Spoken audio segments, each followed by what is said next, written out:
We're continuing learning the Chatzar Yosef. Straight into the Gemara. The Gemara says the following. This is part 2 of this series. The Gemara says, Titus, he was a Roman king. He just destroyed the second temple. And he was traveling at sea. He took all of the amazing golden vessels that we're actually learning about in the parashiyot this week, Terumah, Tetzaveh, all the amazing things that were in the temple, and he looted them. He put them in his boat, took them back to Rome to be glorified by it. And a storm stood upon him to drown him, says the Gemara. It stood upon him to drown him. Titus said, it seems to me that the God of the Jews only has power by water. So he's assuming that it's the God of the Jews. It's Hashem bringing this storm against him. But he's taunting him. He's saying, this God only has power by water. He continues and he says, Paro came and Hashem, this God of the Jews, he drowned him in water. Sisera came and he drowned him in water. Even now he stands against me to drown me in water. If he is truly a mighty God, let him go up on dry land and make war with me there. So he's challenging God. He says, if you're so strong, show me your powers on the dry land. Look at the chutzpah. A heavenly voice came forth and it said to him, wicked one, son of a wicked one, son of the son of Esav, the wicked one. Right? Descendant of Esav.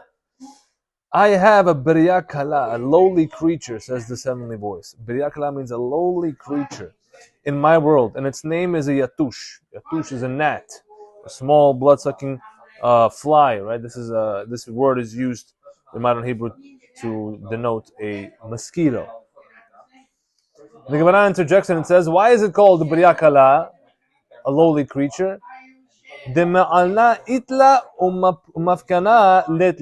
it has an entrance, but it does not have an exit. That is the definition of a lowly creature by our Gemara. It has an entrance, but it has no exit.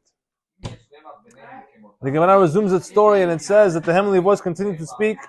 It said, "Go up on dry land and make war with me. Make war with it, with the mosquito." Titus went up on dry land, and the gnat came and entered into his nose and picked his brain for 7 years, says the Gemara. 7 years. That is the portion of the Gemara that we are analyzing now. We're up to page 132. We're talking about the Maharal and his interpretation on this Gemara. He says the following. The wicked ones, the wicked, the Rishaim, they are so often defeated by water. Right? That was one of our questions. Why does Hashem so often bring water to combat the enemies of the Jews? Like Paro, Sisera, and now we see Titus, a storm came upon him. The reason, says the Maharal, is because there's nothing more appropriate for their demise than water. Water is the best way to destroy a Rasha. You hear, Roni? Says the Maharal, water is the best way to destroy a Rasha, to drown him in water. That's why Paro and the Egyptians were killed in water at the splitting of the sea. The story of Sisera and the book of Judges also, and his soldiers were destroyed by a miraculous brook. A brook is like a small stream of water, right? Says the Maharal, Hashem's creation of man includes giving man a distinct and specific form and structure, right? Man is so glorious and amazing because of the way he is structured, his form, his design, in the image of God. His arms, his legs, his head, all his senses, these are all godly things in a very, very high level. And water nullifies and erases form and structure. That's one of its functions. How? Via dilution and dissolution.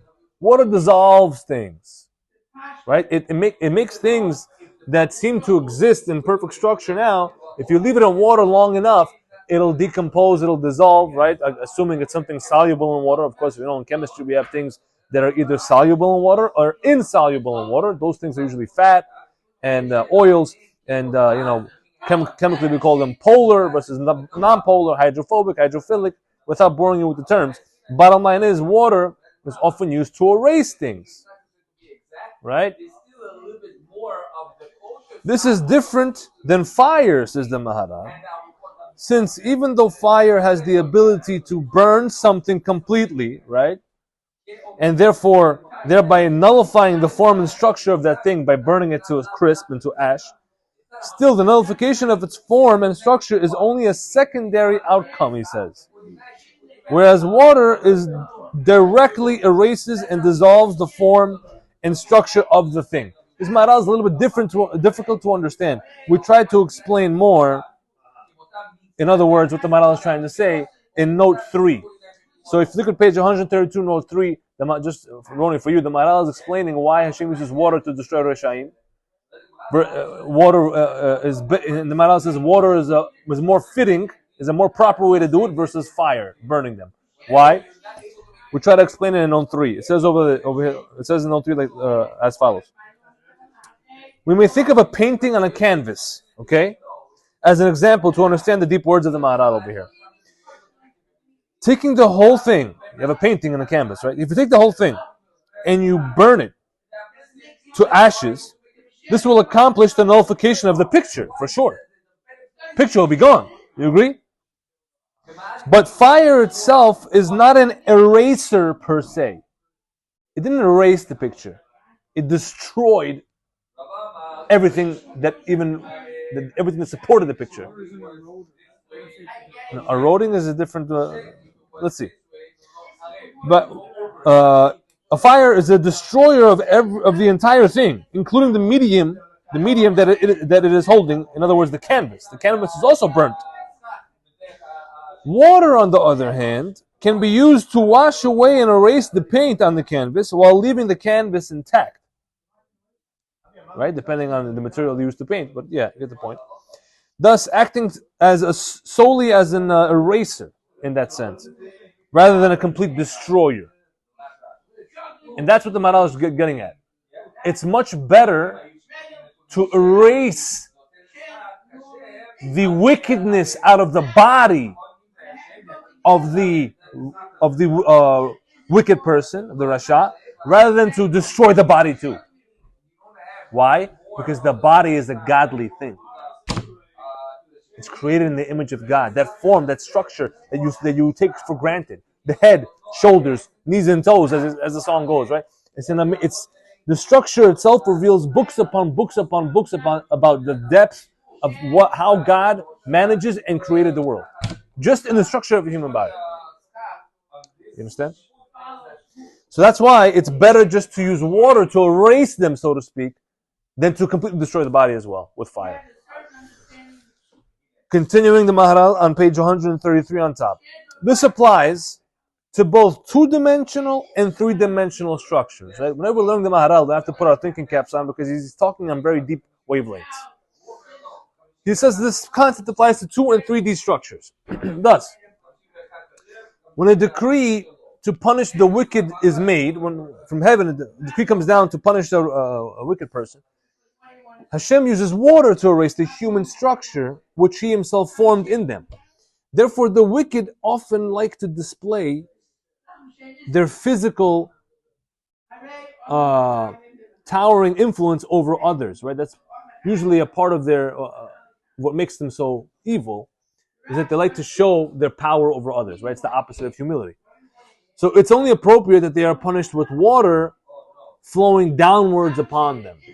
Because water always flows downwards, which is the opposite of fire. Fire always moves upwards. No matter how you hold a match, after you light a match, you hold it this way, you hold it sideways, you hold it down, the fire moves up.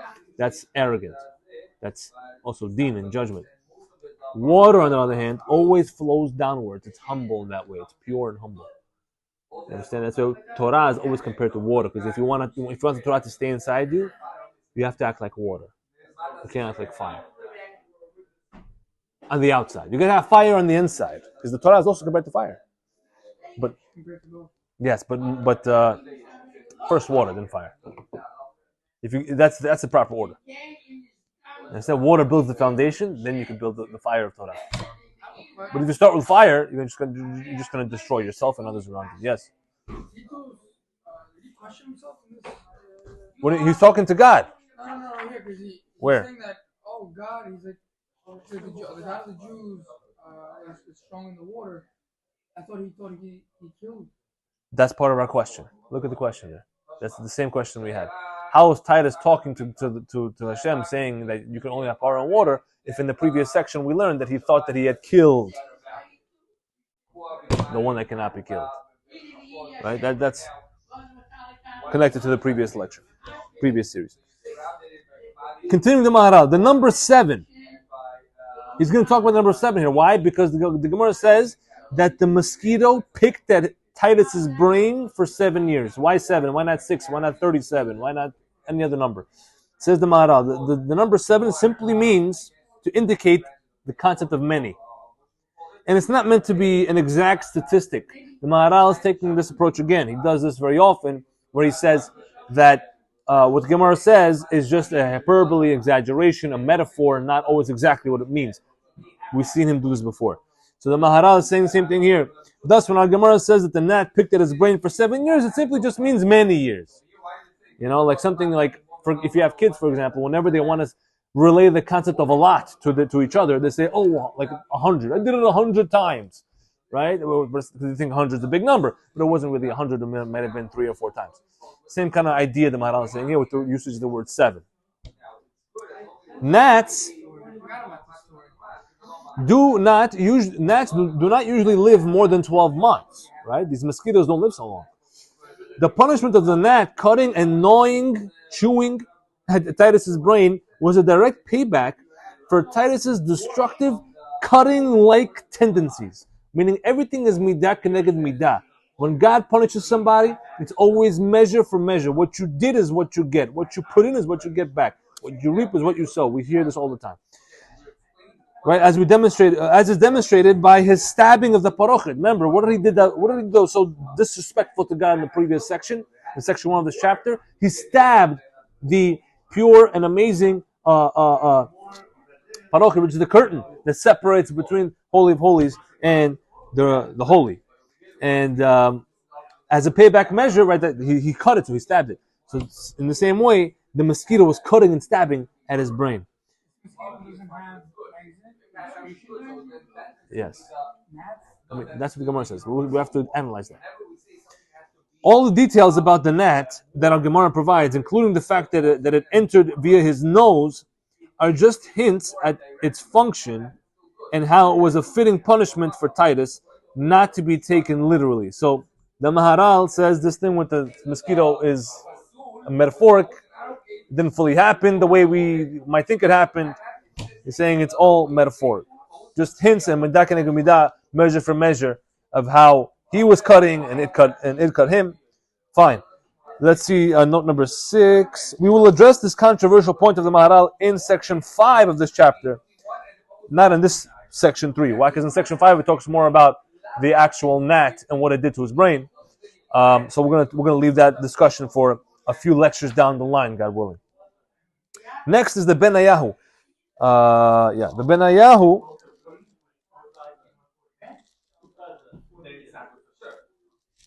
The Benayahu is, of course, one of 2 books written by the Ben Ish Chai, commentary on the stories of the Gemara. He says the following: could there actually be a creature that has an entrance and has no exit? Our Gemara said that this mosquito is a lowly creature, and that's defined as it having an entrance and no exit, meaning it eats but it doesn't excrete. Is that possible, says the Benayahu? The only time such a thing occurred in history was when the children of Israel, Bnei Israel, traveled in the wilderness for 40 years and were given man to eat from heaven. Right? Heavenly food that came down every day, except for Shabbat. Which the man was so holy and pure that it completely absorbed into their systems without producing any waste. They didn't have to use the bathroom, which amazed them at first. It confused them at first, but then it was an amazing thing. But in general, it does not make much physiological sense, says the Benayahu, for a creature to have an entrance port for food to enter, but no exit port for waste to leave. Right? Any biological system always produces wasteful byproducts that you don't need. It's just how it is. There's no other way. Any biological system, even when you breathe the air that you breathe, do you know what percentage of the air is actually oxygen that your body needs to use? How'd you know that? 20% of the air that you breathe is oxygen. You know what the majority is? Nitrogen. What percentage? 70%. The other 10% are trace. Miscellaneous is 10. Yeah, there's a bunch of other gases. There's hydrogen, helium, argon, a lot of the noble gases. Yeah, you're on point, man. You're a pharmacist, Anyway, that is that. So even the air you breathe, there's a process of borer, right? Famously, what's borer? Taking out what you want, getting rid of what you don't want. Your body's doing that all the time. Your lungs are doing it all the time. Your intestines are doing that all the time. So that's the way God created the world. And that's a very deep concept behind it, because that's a constant reminder that's our job in this world as well. To take out and extract out the holy juices of the world, so to speak, and to remove the bad. To separate back what Adam originally mixed together. Right? We have a lecture on that as well on the Zayrov Shimshon about a few months ago. But anyway, let's move forward over here. So Ben Yahu says, what does it mean that you have something that has some, in but no out? Rather, it seems that the gnat surely had an exit port. It had a hole for things to come out. But it was so small that the naked eye could not see it without a magnifying glass. And so, for all intents and purposes, from our perception, it was not there.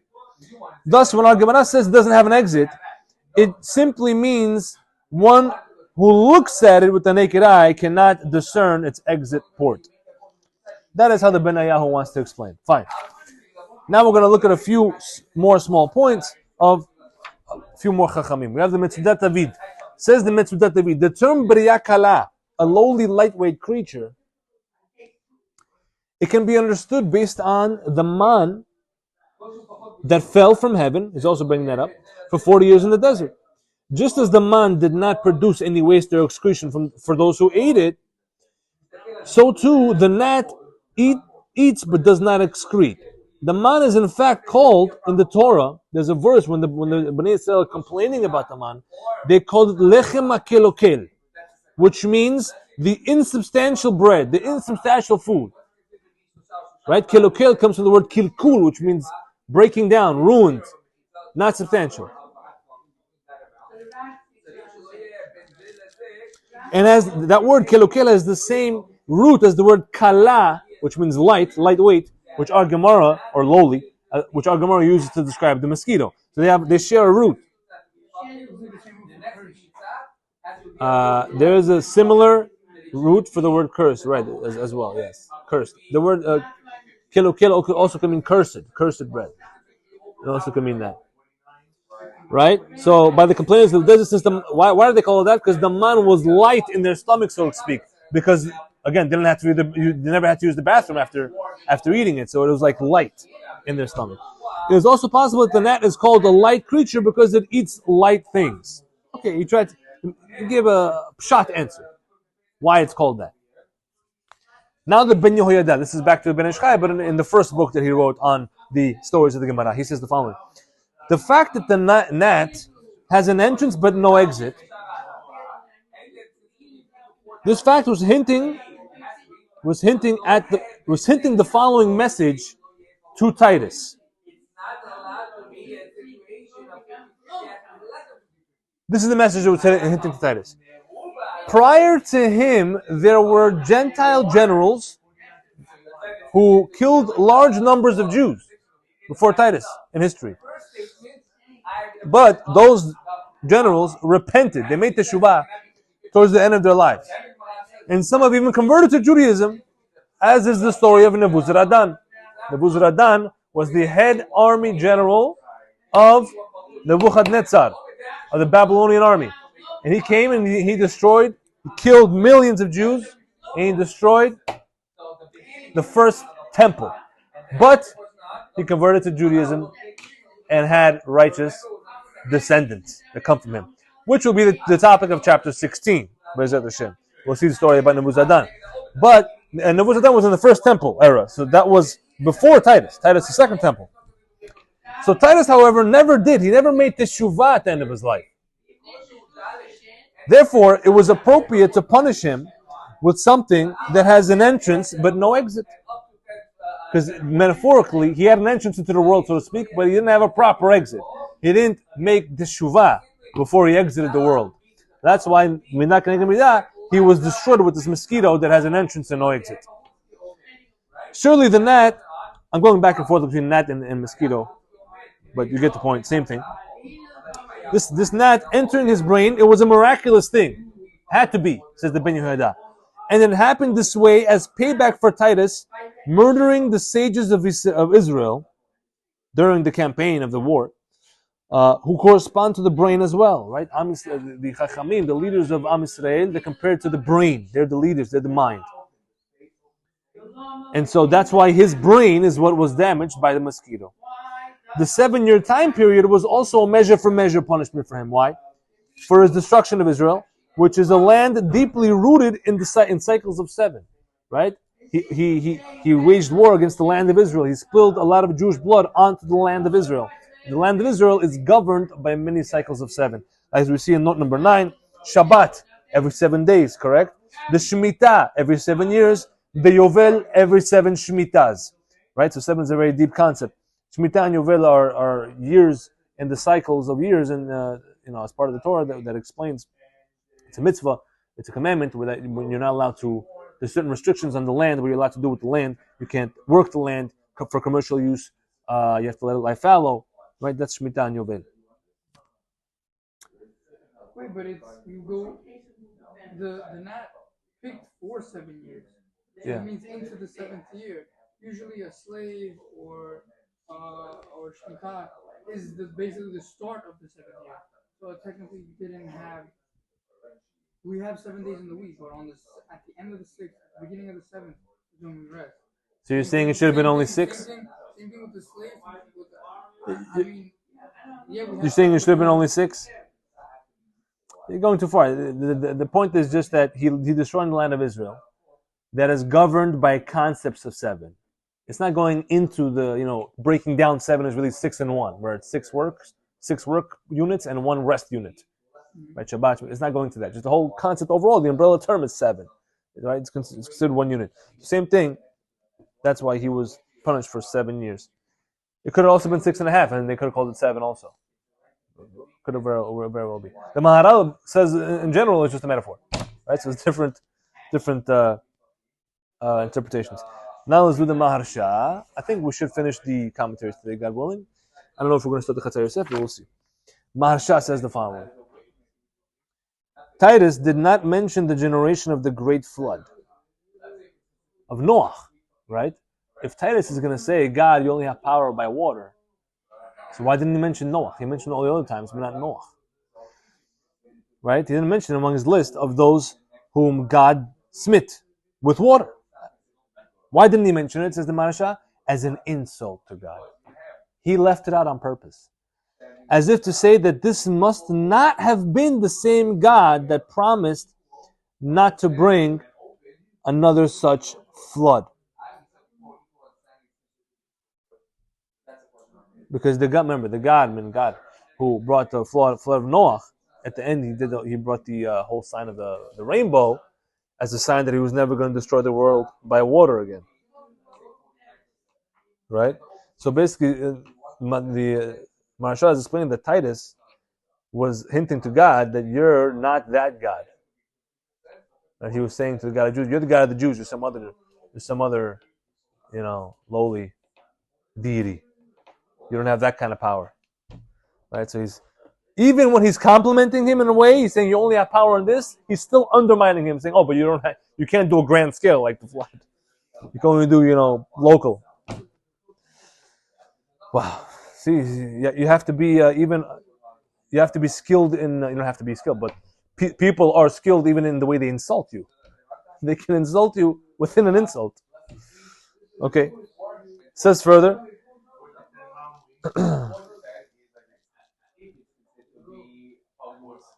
Another side to this, the Iyun Yaakov, I brought it in note 10. Iyun Yaakov, another commentary, he says, why did Titus leave out the flood of Noah when he was talking to God in this incident? It's because that flood of Noah, it was brought not only in an area of water, it was brought on all dry land in the world, right? Whereas by the splitting of the sea, for example, in Egypt, it was in a place of water. It didn't go over to dry land. But by Noah, it went on the dry land. And so if that's the case, it shows that whichever God brought the flood of Noah also has power on dry land. And if that's and that sort of undermines his own beef with him, his own claim, because he was trying to say to God, "Go fight me on dry land." It wouldn't make sense for his point. Okay.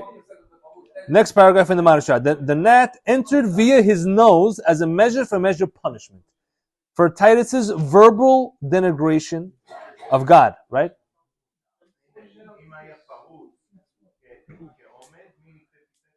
So you remember that in the section 1 of this chapter, when Titus entered the Holy of Holies, before he stabbed the curtain, before he did what he did with the harlot, he first said something. He said, "Where is their God?" Right? He quoted a verse saying, "Where is their God? Who is this God?" So that was the first disrespect that he did to God verbally, and as a measure for measure, says the Marashah, that's why he sent the gnat, the mosquito, into Titus's nose. Why? The nose is the place into which God infuses the soul. As you remember in the very beginning of the Torah in Parashat Bereshit. The spiritual energy of life, the soul, into a human being. As it says, and he blew into his nose a breath of life, and the human became a living being. That's a pasuk in Bereshit. That's when God put in the first soul into Adam. And he do it through his nose. So Onkelos, on that verse, he famously translates the word living being there, nefesh chaya, as speaking spirit. He's translated the Torah into Aramaic, and the Gemara says that translation is a very high level translation accepted from the heavens. He did it based on Ruach HaKodesh, and therefore the whole specialty of a human being, of his soul, is what Onkelos says, which is that it's a speaking spirit. It's the ability to speak, the ability to communicate via speech, which is a godly thing. Right? God used speech to create the world. So just as Titus used his speech in a derogatory way against God, the gnat entered the place where the ability to speak was infused into the human, the nose, measure for measure. He used his speech wrong, he got the mosquito which entered into the nose, which was where the power of speech came in, through the nose. Last commentary here, the Ayin Eliyahu. Says the Ayin Eliyahu the following: it was indeed God's will to have the temple destroyed due to the awful behavior of the Jews at that time in history, meaning it was a decree from heaven that the temple had to be destroyed. If so, if that's true, wasn't Titus just fulfilling God's will? We mentioned this discussion before. It's a very famous discussion. Why then was he punished? Right? If Titus was just doing what God wanted to be done, why was Titus punished? Rather, his issue, Titus's problem, was how he carried himself upon executing the destruction. Since upon his exit, he denigrated God and stabbed the parochet, thinking that he actually killed himself. He thought he killed the one that cannot be killed. Meaning he went beyond what God had accepted or God decreed. God decreed that the temple should be destroyed, not that he should be disrespected on such a level that he was by Titus. Right? Also, you should look at note 14 for further information on this topic that we've spoken about before. It's actually a much broader topic about how does a righteous person ever get punished if he's just doing what God decreed for it to be done. We spoke about this before. Look over there, it's in chapter 7, note 19. So next part over here says the Eliyahu, that is why the gnat picked away at his brain as punishment for Titus misusing his brain, thinking such ridiculous thoughts. Right? He came into the Holy of Holies thinking of Avodah Zarah. That's why he got picked at his brain. Another reason. The creature he was punished with had an entrance and no exit, said our Gemara.